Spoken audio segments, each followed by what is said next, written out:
Well, who do we have here? Hi, what's up everyone?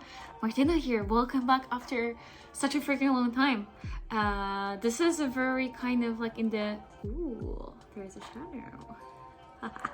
Anyway, this is a very like in the middle of things kind of vlog, but first of all, it's 21st of April, and it's also 21st day of when I am in the lockdown. I think I will put some vlogs about it quite soon. There is a lockdown when our building got locked, and there is also the lockdown when we actually started, and all the things that have been happening since then.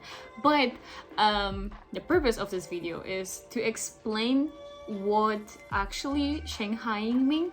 So I have seen that since the lockdown, the Shanghaiing like definition started to being posted all over the social media, and I also actually posted it on my story. And Lisa, if you're looking at this video is for you.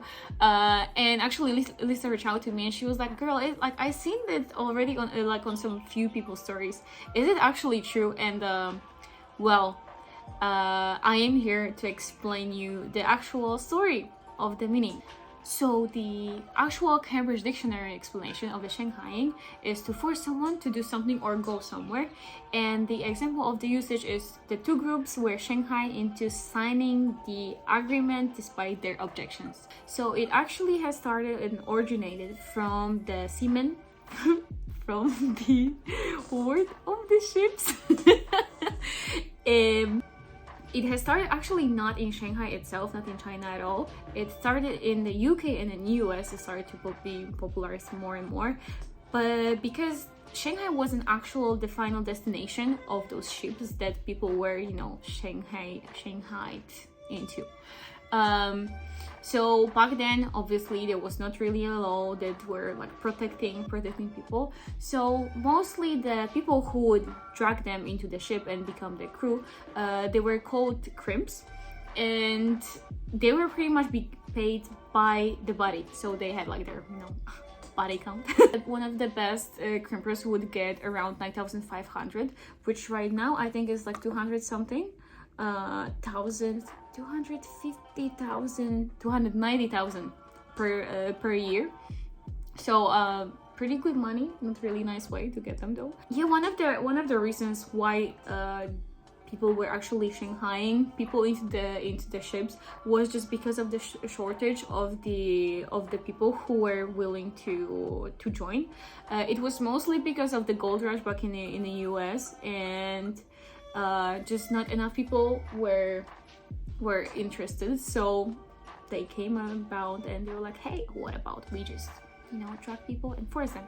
Yeah, one of the ways to actually, I think the way that was the most popular was to add some opium to whiskey and just to treat the people, just to get them drunk enough for them not to realize the stuff that is happening, and sign them contract. Once the contract has been signed, if they would take off the ship any time before reaching the final destination, and they will do anything to break the contract, they actually would be imprisoned. So kind of sucks, huh? Also, a fun fact, there was one very popular crimper which was called Jim Shanghai Kelly, and one of the I'm sorry that I'm laughing, because theoretically, if I think about it, this is not that funny, but if you read about it, it's actually funny as fuck, because he made his birthday party as an excuse to get people to the ships, to get the money. So he threw the party. He was like, yo guys, come up to my boat, let's freaking celebrate. And he started to serve people this whiskey with opium, and people got under the drugs, and yeah, he just throw them on the boats, and he'd be like, okay, hasta la vista, baby.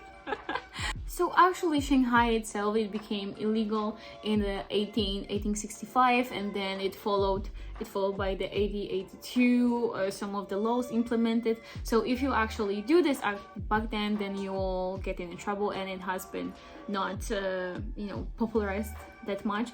But for sure the crimpers had their own the time of the glory. Probably lost some friends just in exchange of the money. But yeah, this is pretty much interesting fun fact of what Shanghai means and what Shanghai mean, and why it shows up right now on the social media, why people who are in the lockdown kind of posted, because, you know, it's kind of like taking, like closing someone by the force. I'm not saying anything, listen. My squeaky chair, no, I'm not saying anything. If you want to know the real meaning of the Shanghai itself, is the Shanghai, it was created from the two characters, which one is Shang, which means upon, and the other one is Hai, which means the sea. So pretty much it's like upon the sea, on the sea, and it has been first mentioned at 11th century in the Song dynasty. So here you go, you learn some maybe not really useful knowledge, but hey, next time when you're with your friends, you can Shanghai them into your house to keep partying together. Anyway, thanks for watching. Let me know if you liked it, and let me know who would you Shanghai into your house. This is bad. Anyway, see you guys next time. Bye. Ooh, there's a shadow.